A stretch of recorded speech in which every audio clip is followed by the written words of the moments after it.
I want to go ahead and get us started so we can maximize our full hour. And again, as I mentioned before, continue to use the chat to create a sense of community, share your contact information or your LinkedIn information. We like to make sure that we can remain in touch with each other even beyond this hour of time.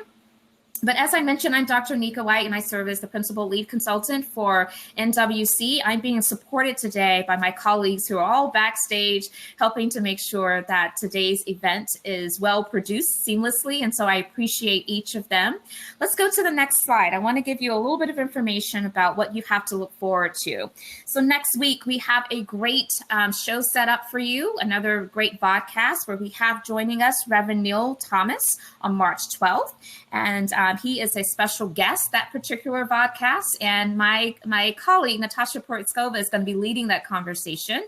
And so we hope that you will take part and you can register. Registration is already open.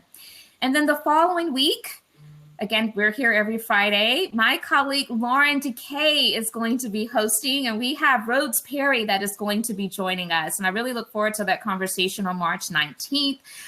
That conversation is going to be about using our personal and positional power to build a great sense of belonging, particularly for those who are on our team and that are least likely to feel safe and have a lot of maybe insecurities or uncertainty that they are navigating. So that's going to be a great conversation as well.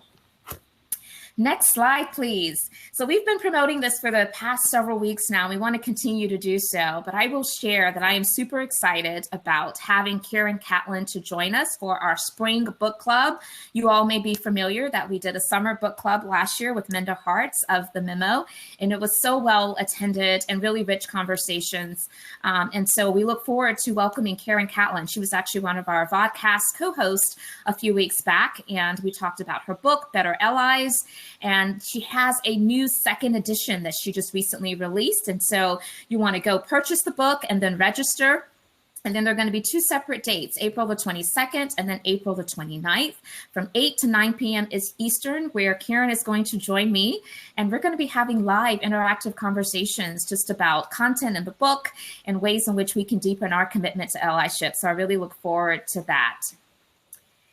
And last but not least, it does me great pleasure to be able to introduce today's guest co-host. And again, as I mentioned, she is not a stranger at all to the NWC family. And we are so honored to be able to call her friend and a consultant partner. But let me give her a proper introduction. Then I'm going to allow her, as I always do, just to unmute herself and share her DEI story and anything that we cannot find out about her by reading her bio. It helps us to get a little bit better connected to who she is as a person.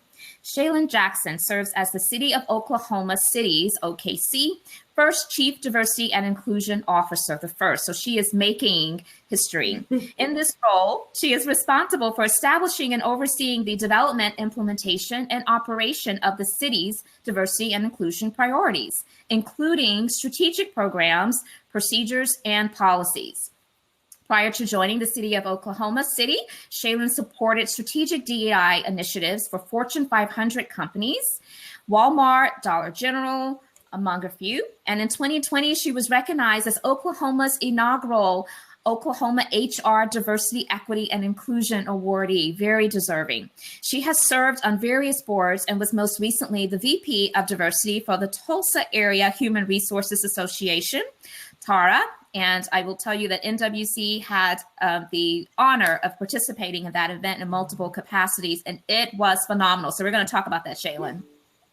She is also a graduate of the University of Oklahoma. She holds a Bachelor of Arts degree in Criminology and Human Relations, a double major. Yep, she is quite ambitious. A Master of Human Relations degree and a graduate certificate in HR Diversity and Development. Additionally, she is qualified administrator for the Intercultural Development Inventory, IDI. Many of you probably have heard of that, which is a cross-cultural assessment of intercultural competence. She is a member of the illustrious sorority, My Sora of Alpha Kappa Alpha Sorority Incorporated, as we flip our hair. Yes. And I am just so thrilled to have her here. So Shalynne, how are you? People, I love my hair flip. No pun intended. I am great. A lot of people probably don't know this, but I am expecting, and so I may get a little shifty over here. This month is the month, but I am doing well. I can't complain. Everyone over here is happy and healthy. That is so fantastic. And let me just say, I always love the fact that whenever you do these podcasts, these sessions, you do not at all feel compelled to have to take down your little ABC chart or your numbers chart and your pros. And I love that. We've had the pleasure, because we work with you, of meeting your precious daughter. And give us her name. Hollis. And then I also Hollis. Hollis. She is such a precious little girl. She's always like coming into the screen, and we love it and we welcome it every single time.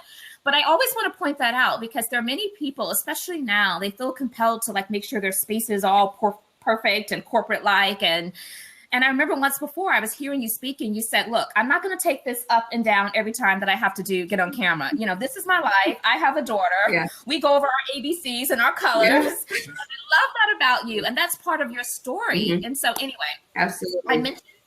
I love to say I'm a lunch lady and a teacher between calls sometimes. And that's just what the pandemic has given us. So I'm rolling with it.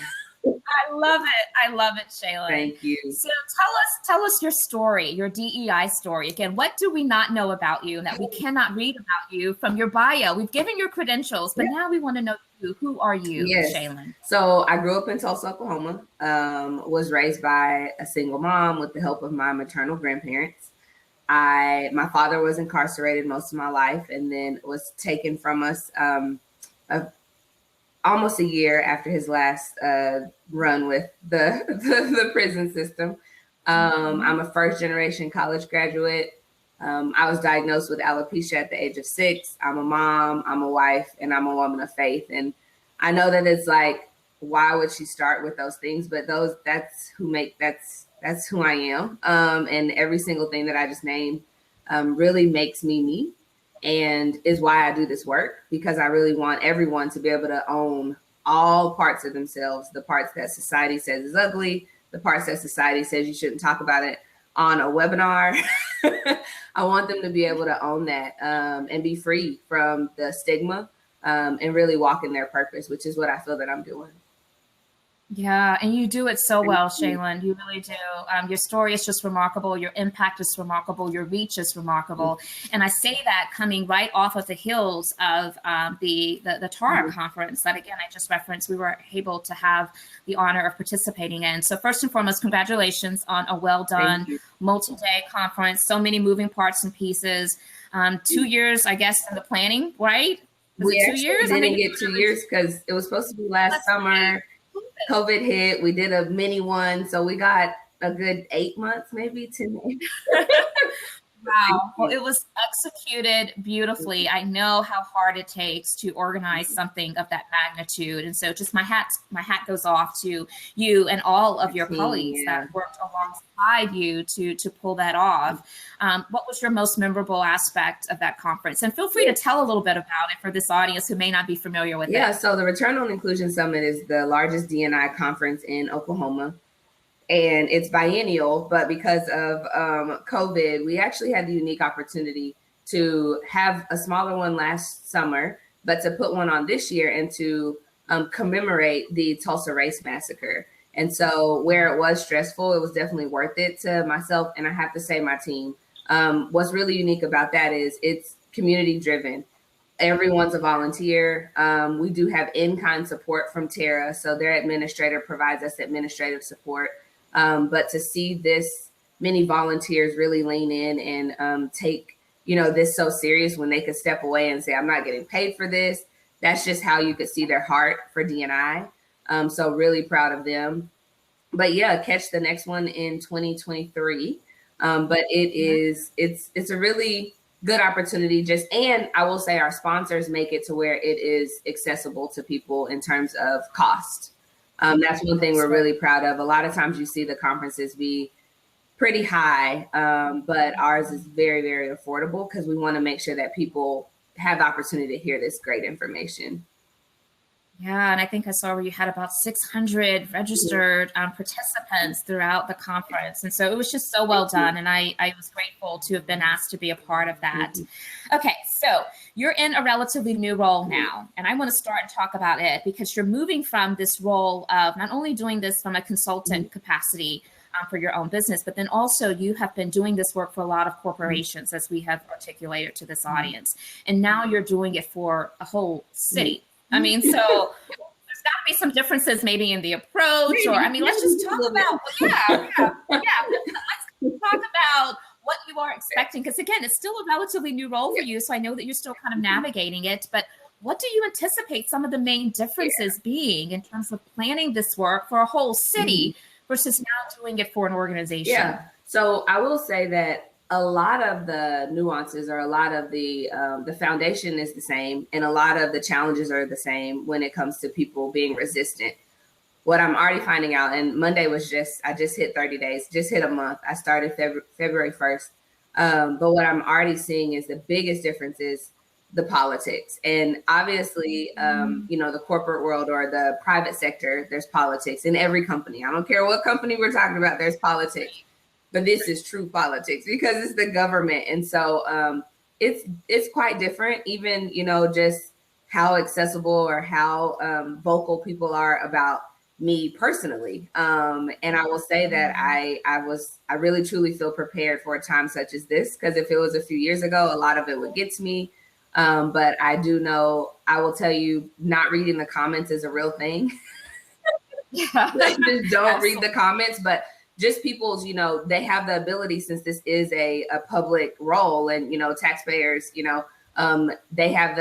feel that they have the ability or the right to speak their mind about everything from, me being bald. And it's like, that has nothing to do with the work at all. Right. And, just a lot of differences. But in terms of the actual work in the organization, a lot of it is the same, to be honest with you. The difference is going to be once after we really set our employees up, then we can focus more on the community. But it's still very employee driven, because what we want to do is create a culture where our employees can thrive. So then they better take care of our community. Do you see what I'm saying? So I am less community facing than people think.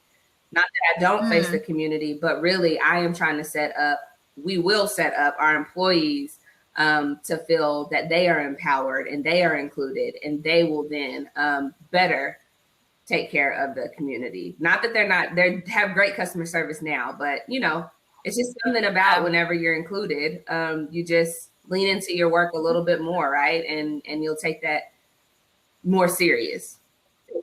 Absolutely. One of my favorite lines to share is that no one can show up at their best if they're always questioning whether or not they belong. But if they feel a sense of acceptance, belonging, inclusion, full opportunity for success, that level of psychological safety, they're going to show up at their best. And so I love that. I want to get a poll going, so I'm going to ask my team to help me. But I want to understand, for all of you that are joined with us today, how many of you, your city has a chief diversity officer like role, whether it's that title or not? And I asked that question because you were the first for Oklahoma City. And there are so many cities, I'm sure, or people within different markets that are like, my city needs that. I will be the first to say that I want Greenville to have that. Greenville needs a chief diversity officer for the city. And there have been a lot of conversations behind, in different sectors where people have really tried to bubble that up to give it some additional credence of consideration. But I'm just curious as to know how many out there your city has a chief diversity officer type role. And my question for you, Shalynne, related to that is, do you know the backstory of how Oklahoma City was able to reach that decision? Our mayor, that was one of the requirements or, things he challenged our city manager with when he hired our city manager. He said, and you can go look up Mayor Holt. He is very serious about inclusion. I appreciate him, like I said, 30 days in, and he's already reached out about, hey, can you take a look at this? Or, hey, would you mind? And just the way that he's willing to leverage me, and then how he's been willing to leverage other staff members that I've already seen. Same with our city manager. Our city manager is very transparent in saying at first he didn't really understand the need. But now when I say he is all in, that was one of the most attractive things to me with this role, because I was happy where I was. So with this role, I was sold when I saw the leadership buy-in in the interview process. And that means a lot because, as a practitioner, typically, if you're one of the first, you're going in and you're having to convince leadership of why this is important. Typically, they're hiring people because I nominate Dr. White as well as Greenville. I'm not even looking at the chat. Is that coming in the chat? Yes, you were nominated for Greenville's Chief Diversity Officer. But typically, yes, if they're hiring, it's typically like the board required me or everyone else is doing it. So, we need to, but they are serious. They know that it needs to be done. And they're like, we don't know what needs to be done, but we know it needs to happen. So come on in and let's do this together. That's good. So it's great that you're going into this role. You've gone into this role with a great level of support. And it sounds like it's not just for the optics, but they really want you to be able to create DEI transformative change. So I'm looking at the poll, and so 15% said that, yes, their city has achieved diversity. Now, are these folks that are from Oklahoma right now, they're supporting you today?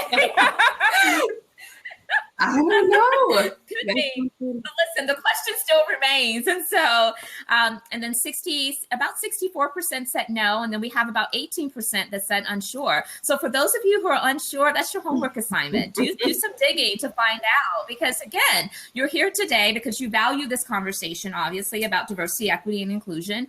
Would you not want your city to at least be thinking about these things? So do a little bit of research. And if you are among the 6 individuals, so 23% that indicated yes, I want you to place into the chat the city that you're representing, because perhaps you're new in this role. Perhaps it also can be a lifeline for you to connect with others. I know that this role in this space can be quite isolating, right?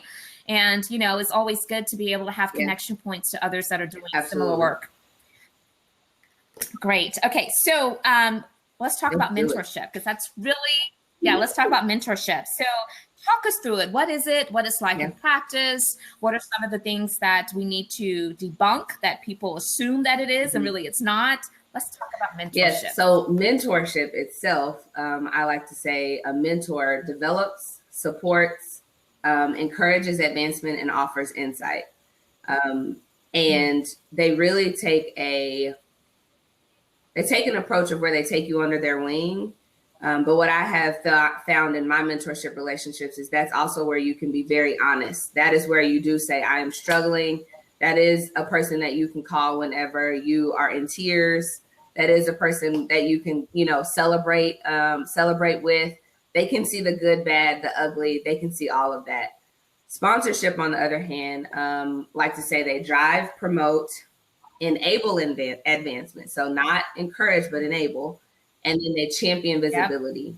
And so that person, not to say that you can't show them who you really are, but what I like to say is always be sponsor ready, where someone is willing to say your name in a room because they know you have the emotional intelligence. They know that, they're putting their name on you. So they know that, they are going to represent me in the best way. What I'll say is the difference between the two. One of the biggest differences between the two is, like I said, be sponsor ready, but sometimes you'll never know that you're being sponsored at all. Right. And so a lot of times people will say, I don't have a sponsor. You don't know that. You don't know who's in a room talking about you. So always, no matter where you are, when you show up, be sponsor ready so that people want to say your name in rooms. I think that is where I see those that are marginalized kind of struggle, not the most, because it's oftentimes hard for them to get mentors as well, because we tend to mentor people that look like us. And if our leadership team is all white males or, white people, it could be white women as well, then typically those that are marginalized are not going to get mentored. And so they do struggle to get mentorship. And that's where, and I know I'm kind of going into some of the other questions, but that is where formal mentorship programs are very important. But they often feel that they struggle with sponsorship as well. And that one's kind of great because you don't know. So always be ready.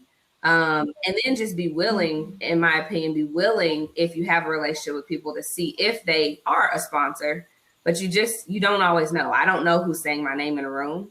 So I always try to show up in a way that somebody would be would say my name in a room if they had the opportunity. Right. No, I love that. One of the questions I often get from organizations that are thinking about trying to launch a formal mentorship or sponsorship program is, what are the best practices to ensure that there's some level of continuity of experience across all of those mentor pairs, mentor, mentee pairs? Because, a lot of it too is about the style of the person, how well equipped they are to be a mentor. Not everyone necessarily just have, those skill sets.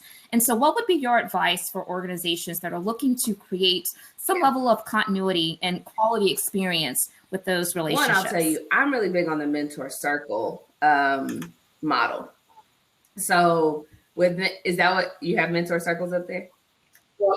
No. I'm grabbing something to reference. Keep talking. I'm really big on the mentor circles model, and there's a few reasons why. One, sometimes the formal one-on-ones don't work out, whether it was personality or whether it was somebody wasn't professionally mature or ready, because you will see moments where people will get into these mentorship programs, and then, an executive will sign up and offer their time, and they won't attend the meetings. They won't read the content. They won't come prepared. They won't come with the questions. And it's like, you are missing out on a really, really big opportunity. And that could actually set them back in their career, with them not even understanding how it could set them back. Because now this is the experience that this mentor, this executive has of you. Right. And so even if it's a one-on-one, what I have found successful in my career is an orientation before the program starts to be very clear. So as the D&I person, or in my career, we've had our resource groups at one company do mentor circles. They coached the mentees and said, this is important, and you have to understand what this could do to your career if you don't take it serious, because you're setting the precedent. This is what this person, if their experience is that you don't show up prepared, they're not going to talk about you, or say your name in a room. They're not going to turn into a sponsor, because mentors can turn into sponsors. So I'm really big on the model for that reason. And then another reason is, and someone kind of talked about it in the chat around reverse mentorship, but with mentor circles, the mentor can get so much as well. And a lot of times mentors don't have to feel that they're always the ones that's talking. Then we can have this peer-to-peer mentorship sometimes. Now we're also building relationships. We're networking. There's just a lot of benefits in a mentor circle. If 2 people can't show up, but 6 people did, the circle can keep going. There's a lot of benefits to the circles. But if you can't do the circles, and I should probably say one other thing because of what you just said, another benefit to the circle is you don't need as many mentors, because you are right. Just because I'm a leader in an organization by title does not mean that I'm ready to be a mentor. We all see, and I'm just being completely transparent, we all see where people are promoted because of their skill, not necessarily how they lead people. And so they're not the best to then teach people soft skills, because they probably need to be in a mentor circle as well. Right, absolutely. Exactly. So mentor circles gives you that ability to reach more people, but not to feel like you have to sign up all of the people leaders, because they're not all ready. So hopefully that answers your question, just in terms of how do you. Yeah, I love that. I love the mentor circle idea. And I think that there's also value in the fact that there's great level of cross-pollination. I often talk about the fact that when we think about mentors, do not put all of the pressure on one person, right? You need to have multiple mentors. People have different skill sets. So there are different things that may, cause you to gravitate to them and their style that you want to learn from and emulate. And so I think it's important to have different mentors. I remember when I was going through my doctorate program, I had mentors for that. I had a spiritual mentor. I had mentor in my profession as I was really growing as a DEI thought leader and practitioner. And so again, everyone had a different role in which they were providing support to me on my journey. And so that cross-pollination, I think, can be really important. If one particular mentor says, well, I've never really dealt with that, but you know what, have you? And they say, yes, then, there's now an opportunity for some additional support. And I'll tell you, I'm sorry, Dr. White. I'll tell you another thing that was successful about the mentor circles at this organization was that they also introduced the race component. And so what they would do is their Black African American resource group was the one that put it on. say we pick a soft skill, I'm going to say leading without authority, because most of the Black people, I actually think only one person in the company at the time, did not have people reporting to them. So they're saying, how can I show my leadership skills if no one's giving me the opportunity to lead people? So that's one of the soft skills. They picked soft skills, or they picked areas that affected Black people particularly. Allies were welcome. That was our model. No matter what, allies are welcome. So what they did was they sent resources out where it was, here's a resource like a TED Talk or an article that is about just leading without authority in general. And then here's one specifically related to the issues that Black people face, right? So people are reading and everyone's getting something out of this. But where I'm going with this is, obviously most of our leaders that were leading these groups were white men. So we're not putting them in a situation where they have to speak about the Black experience. Because now we have, they were very intentional about how they set the groups up. They were very intentional about saying a leader from the Black African American Resource Group will be in each group. So whenever it came time to talk about that experience, now peer-to-peer mentoring and people could talk about their own experience, and the white male didn't feel like they had to talk about it because they can't, right? And so that's another thing about mentor circles is, again, it takes that pressure off, takes that pressure for the mentor to feel like they have to be the expert at all things, and the mentor can learn. To finish that example, just because it was so strong, the mentors in this example were also willing to go through a book club with the D&I team to say, we want to become better advocates for our Black and African American employees. So they went through a book club with the book by Dr. Dolly Chugh, The Person You Mean to Be. And they really did their own work on the side. So now they're being mentored by the D&I leaders.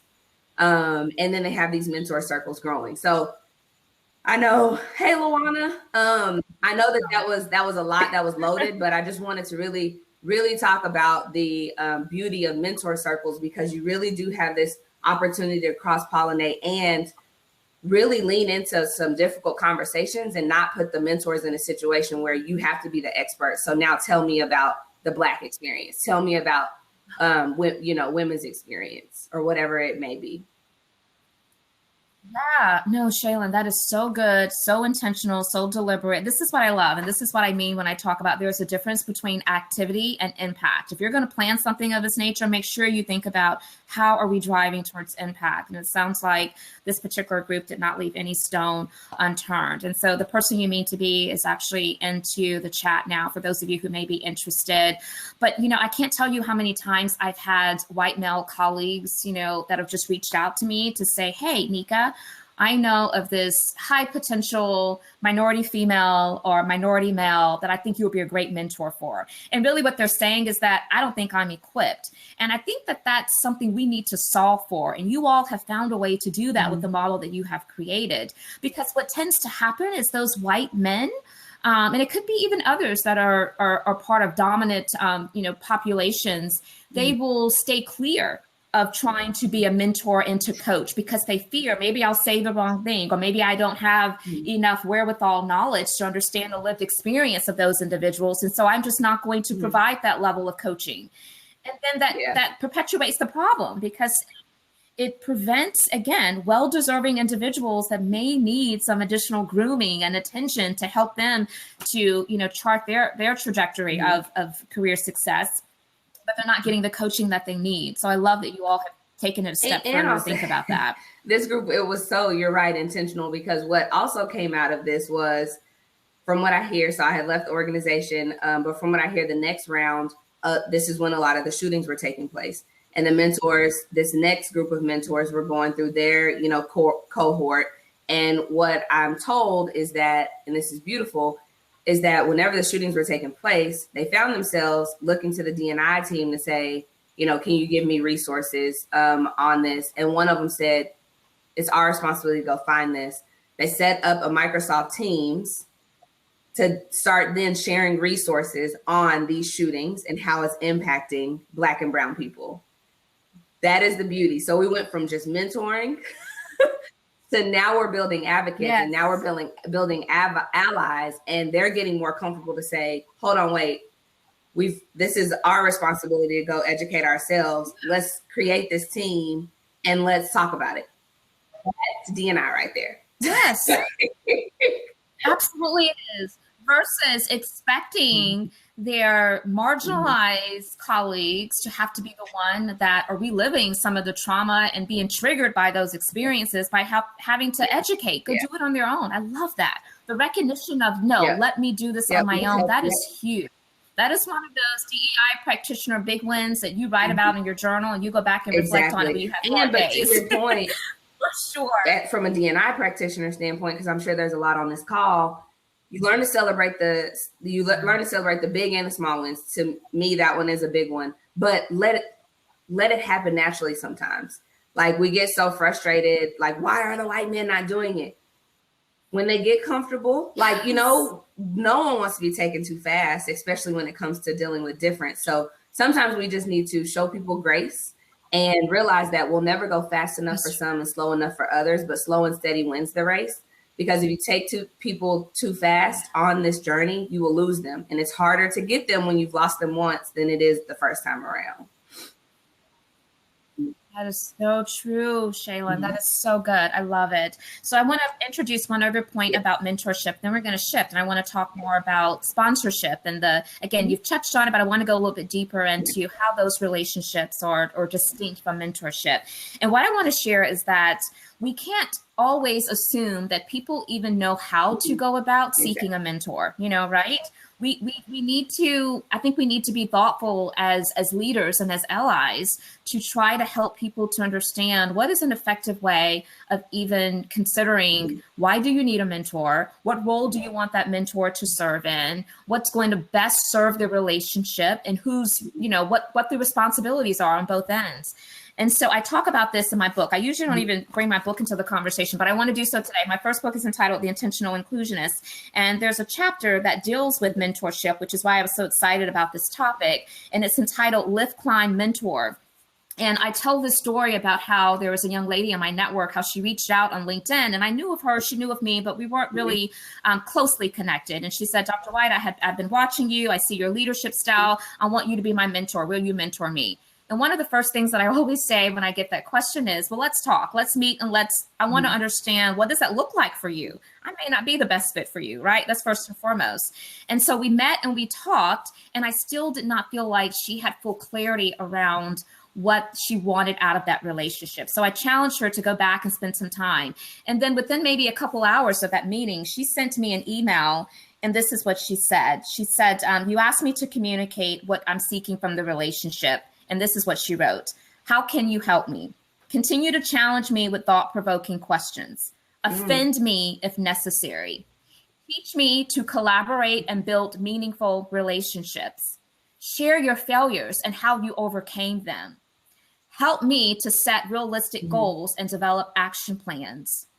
And then the last one was, teach me how to improve my influence. And then she says, as your mentee, as your protege, I will follow instructions, ask clarifications, operate with integrity, be grateful for your time, energy, and everything you bring to the table. And then the fifth was, be responsible for my own outcome. I am ready for growth. That's how she ended it. I am ready for growth. I have chills reading it. Every time I read it, I get chills. Yes. And that was so impressionable to me, Shalynne, that I put it in my book because I felt as though, the time that I spent with her to get her to be very intentional, to think about what she wanted out of it, it helped set her up for success for that mentor partnership. And till this day, I still continue to learn from her the same way that hopefully I am imparting into her. And it's been a beautiful relationship. Good. So anyway, I wanted just to share that. Yeah. Anyway, so let's talk about sponsorships. What are the main differences there? And how do you like to even guide organizations to, again, structure sponsorship type relationships? So first of all, seriously, thank you for sharing that, because a lot of times people, they don't know. I think we just kind of use these words because we hear them. So it's like, well, they said they have a mentor and I don't have one, so I need a mentor. It's like, what do you need mentor for? Yeah. What do you need one for, right? I don't know. Exactly. And being really willing to your point out different types of mentors. I have mommy mentors. Like, tell me how to be a lunch lady and a mom. The beginning of the pandemic was hard. Me and my husband are both working from home. We decided to keep our then 2-year-old home. She's like, hey, y'all gonna play with me? What is this? So I needed some mommy mentors to be like, you are going to be okay. I promise.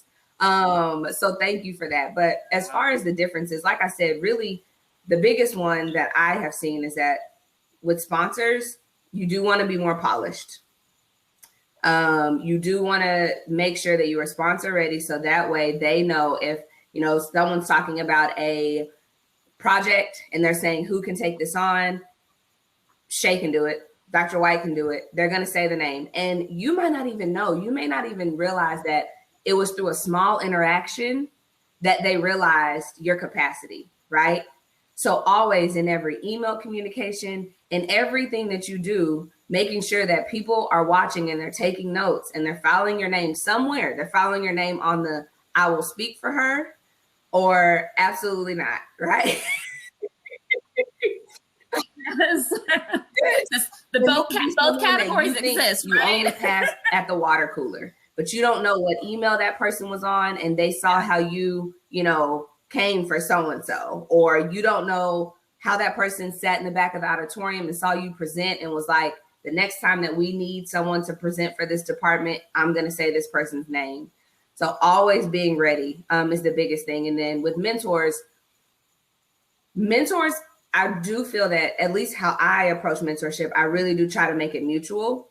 And a lot of times I'll be like, I know I can't necessarily tell you how to be a CEO because I'm not there yet. But if there's ever anywhere that then I can say, like for mentors, I tend to be more of a sponsor. So I tend to be like, I don't really know, there may be a day that this person may come to me and ask me for advice. But what I will do is make sure I'm saying this person's name in a room. I will make sure that I let people know how much they have, really impacted me. And then the last thing that I'll say is to your point about being intentional. I know that I used to kind of just run around when I was younger. Actually, two things. One, my boss at one of the companies I work for, I didn't know that you don't walk up to someone and say, hey, I'm Shay. Will you be my mentor? I didn't know. So I did it. And it worked for me. Yeah. It worked out for me. Yes. And she will say that, she's like, I thought it was the cutest thing. And I was like, oh, I hope this works.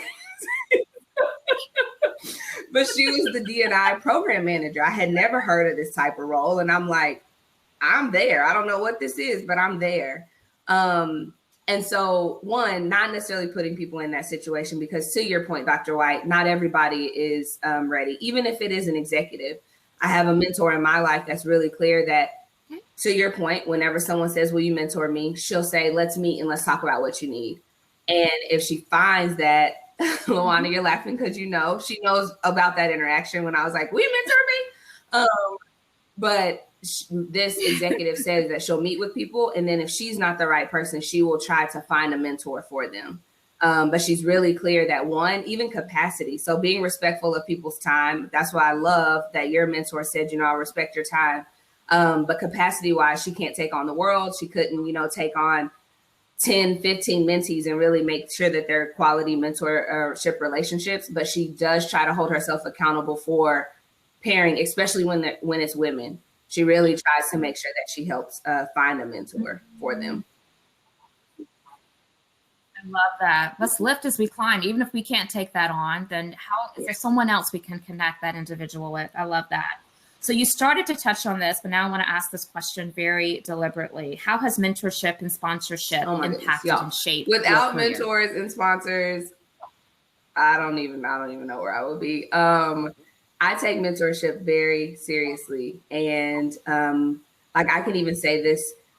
So with my roles, I've worked for them. Okay, I want to be really clear that when people say that you need mentors or it's not who you know or what you know, it's who you know, that is a real thing. And it's not that I'm saying I didn't deserve a lot of these opportunities, but I will say that without those relationships, it would have been really hard to get to a lot of the places that I've gotten in my career. And so really, one, staying connected to people, you know, whether it's on social media, shooting them a quick text. Sometimes I'm thinking about you, really staying connected. And then those mentors, sometimes also sponsors, are willing to say your name in a room, right? And so like even the role that I'm in now, I interviewed and worked hard for it. And my mentor will say, she's like, you did that on your own. But she passed the job description along to me. And she was willing to say, I know someone that may be interested in it. That was it. But if it wasn't for her mentorship, I want to say we met 7 years ago, and her, you know, willing to take me under her wing at that time, she wouldn't have even known me.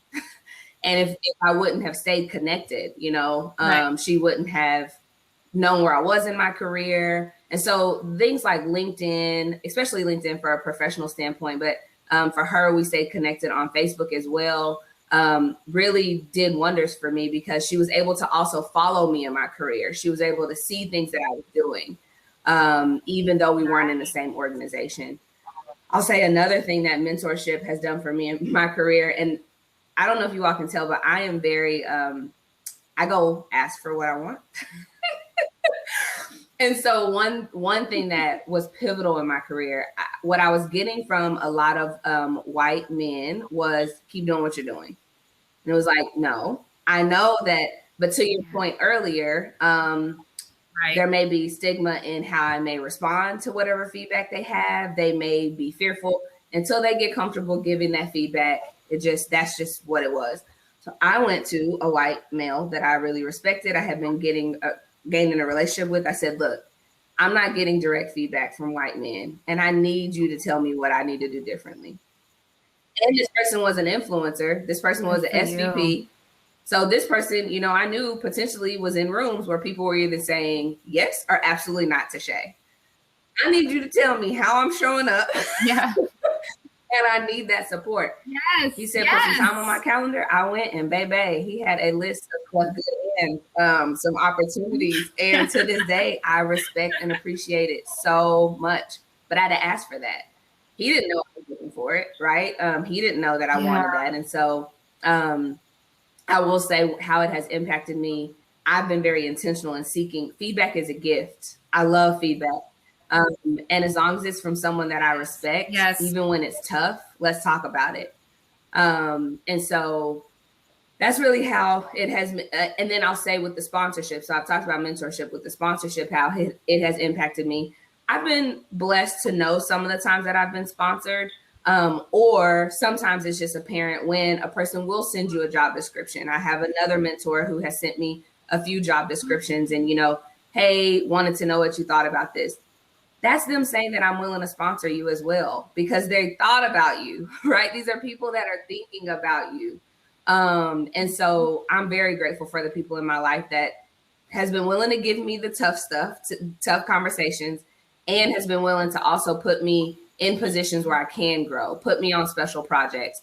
But I had to continue to show myself. I had to continue to show that I can handle my day-to-day and this extra project. I can handle, so I had to still commit to the core, right?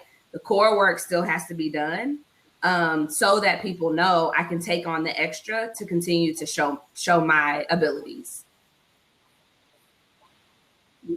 Absolutely. So much to unpack, and by way of lessons and nuggets and just what you shared. So rich.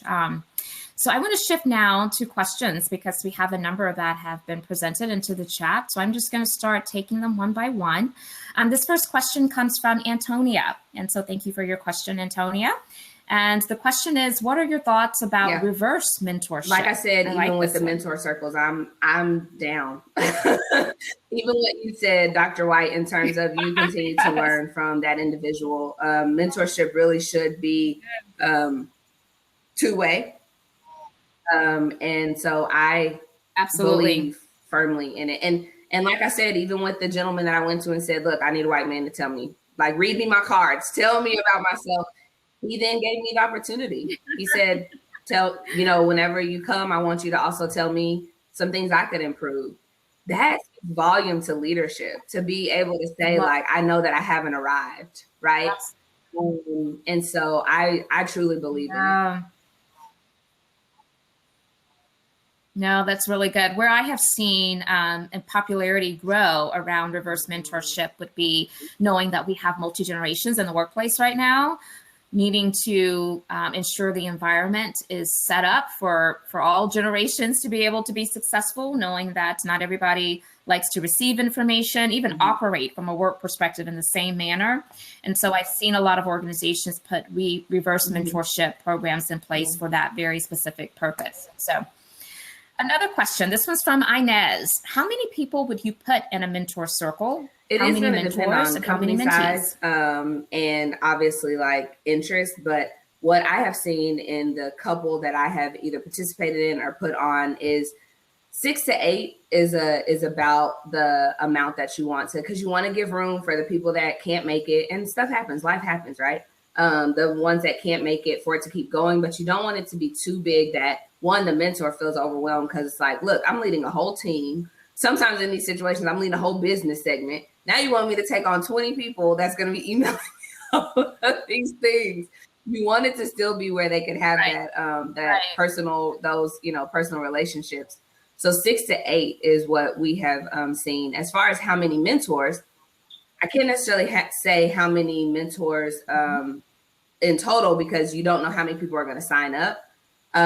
You can do it a couple of ways. One, at one organization, we did set a cap because we were so the executive sponsors of this resource group was really clear. They owned this. They owned the mentors. They owned looking at the mentors. And they were like, look, not everybody is ready for this conversation, especially when it comes to race. So these are the 6 people that we're going to do. So we had to put a cap. So we had to say, whatever 8 times 6 is, we had to put a cap on that number. But then sometimes you can do it the other way, where you do see how many applicants you get and then go and see how many mentors it is that you need. What I'll say per group that we have found to be successful is 2 mentors per group. Now, not to get too into the weeds because I know we're at time, but what I've seen to be successful is, say you have a VP and above that you have as the main mentor, and then you may have a director or a senior manager, depending on what the structure is of your company, that is the co-mentor. And then you have everyone else. That's really cool for that director, because now they have a one-on-one relationship with this mentor, and they're able to support this mentor. But that way, if the mentor gets called away for a big meeting or something like that, the co-mentor can step up so the program can keep going. The hope is that the mentor is always there, obviously. I love that. Then the last nuance or the last detail about that is, typically you try to get that co-mentor to be of the race or the gender or whatever that you are supporting. You don't don't leave people out.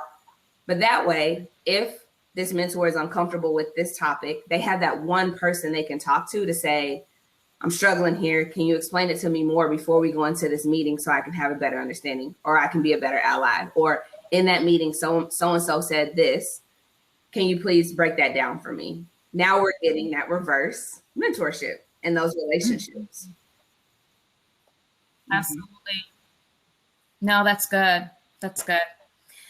So this next question comes from Stephanie. What about finding mentors as private consultants when you're not in a traditional workplace? Dr. White, no, no. So I will say that, there are people out there that you can build relationships with. Dr. White and I have never even met before, but she never. But she applied. It all started because she applied to be part of ROI. And I don't know, just naturally, some kind of way we got on a phone call somewhere. And I say that because even though, we started this with, she's my friend. Y'all, I called her just the other day and said, can you please tell me what you think about this? Whether we want to say mentorship or not, highly respected. So just building relationships, but being intentional about it. There's also, from a consulting standpoint, like Dr. White and I are also in a group together where there's the people that lead diversity consultants that come together to just talk, like, what are your pain points? What do you need help with?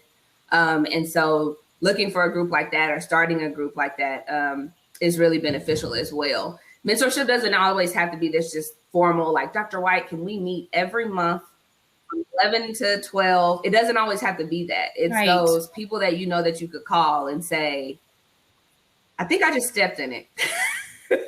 can you help me out here or whatever, can be mentors. Yeah. I'm so glad you brought that up, because if I think about all my mentee-mentor relationships, they all look vastly different. Some are the routine. Okay, we have a time on the calendar, once a month, we're going to meet on this day. Ahead of time, we'll kind of, chat about what we want to cover during that conversation. Some are, I just need you to be a thought partner and available and accessible to me whenever something comes up. So they all look very different. And so, yes, let's make sure that we aren't boxing ourselves in, and that we're allowing some level of fluidity based upon what our needs are, what our style may be, and even what the needs and the style may be of the person that you're connecting with. But they all look different. One of the things I wanted to inquire about with the mentor circles is that obviously, if everyone is kind of sharing and talking, you need to really create this safe space where people can feel like they can be transparent, they can be forthcoming, and that there's a protection of confidentiality. So I like the fact, and when you were responding to the last question, you mentioned that there is one-to-one time as well where needed, because I can only imagine that sometimes the things that we're dealing with and we need a mentors to provide guidance and counsel to us is not something that you want everybody to be aware of. And so just talk about the value of being authentic in those circles and allowing the space to I can tell you ensure that it's protected in that regard. Like, when I say that, especially this group that I've been talking the majority about, they were intentional. And their orientation was like, look, when we say that confidentiality is a thing, like, we want people to be in these groups and to really be able to, but they were also like, be really smart about how you share a story, because again, be sponsor ready. You don't know who in that circle may have some kind of influence later, and they'll be like, because they tell everybody's business, or like, you still want to be very tactful. But the orientation was really helpful in setting that up, because we were able to, you just have to remember that some people, this is going to be the first time in their career that they're being invested in like this, and they just don't know what they don't know. They're like, mentorship. Well, I hear that mentorship is where you can show up and just be you. Like, you know what I mean? And what I like to say, even about authenticity, is that I personally don't like the term bring my whole self to work or bring my whole self to a place. I like to say my best self. I want to be able to bring my best self, because there's a part of me that only my husband needs to see. My husband, my daughter, needs to stay right here in this house. Whole self does not need to go to work, right? That's a great point, Shalynne. I am willing to say but I have my moments. And so how do we make sure that people know, show up as your best self, but also hold space for each other, and let people own their own stories. So if I do tell my story in this circle, it's not your responsibility to go share it. And we really set that precedent in the orientation. No, I love that. So the orientation is really key. I hope you all are catching this if you're thinking about trying to organize formal mentor circles within your organizations. And so we're getting close to running out of time, but I want you just to talk about an aha moment for you that was really impressionable throughout your journey of doing this work, that continues to show forth as a way to guide you in this space. One of the biggest when it comes to authenticity was the moment I started wearing wigs. So I will say that I have had alopecia since the age of 6. I have wore wigs. My mom, did the whole 9 yard, tracks, spraying my hair with the black spray. She did everything she could to make me feel as normal as possible. And to this day, if you ask her, she's like, I don't know if I did the right thing. I don't know if I should have just shaved your head, but I didn't want to throw you into something you weren't ready for. I don't know. What I'll tell her is, you did it just like you should have, because it was all a part of my story. And I didn't know then, when I was getting picked on, when I was, covering is real. And I covered since the age of, I would say about middle school is when I started to cover. As elementary, you're like, I don't really know what's going on. But middle school, I started to cover. And so it wasn't until college, I'll say that I got to college, I started to tell a little bit more people about my hair. And then I got into a sorority where you literally flip your hair, right? And I was like, oh, this is so intimidating.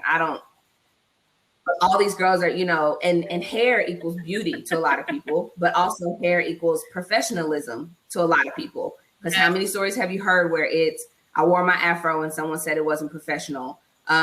People, with dreadlocks, my husband has dreadlocks. don't get jobs because they have dreadlocks. That has nothing to do with his capability, right? And so I always felt like I had to be put together. So I started to tell my sorority sisters, and none of them cared. And I'm like, you're not going to shun me? And they're like, you're still you. So I'm starting to get comfortable telling my story, right? And so I graduated from college, and I share it. I decided one day, literally, Dr. White, I was like, I don't want to do this anymore. So I made a video and I posted on YouTube, and I said, this is who I am. And I kind of closed my eyes. Like, I don't know what's going to happen. And people were like, but so I still didn't stop wearing wigs. So then I was willing to tell people about my hair, but I still felt that society wasn't ready for a bald Black woman, especially corporate America. I really felt it would hold me back. I felt that it would keep me from getting jobs because people would think I had cancer, which is unfortunate. But my mindset, society told me that if you go to an interview, they're going to think you're just there for their insurance. I was scared. So it was one day that I was dating my husband at the time. I had bangs because I started to lose my eyebrows.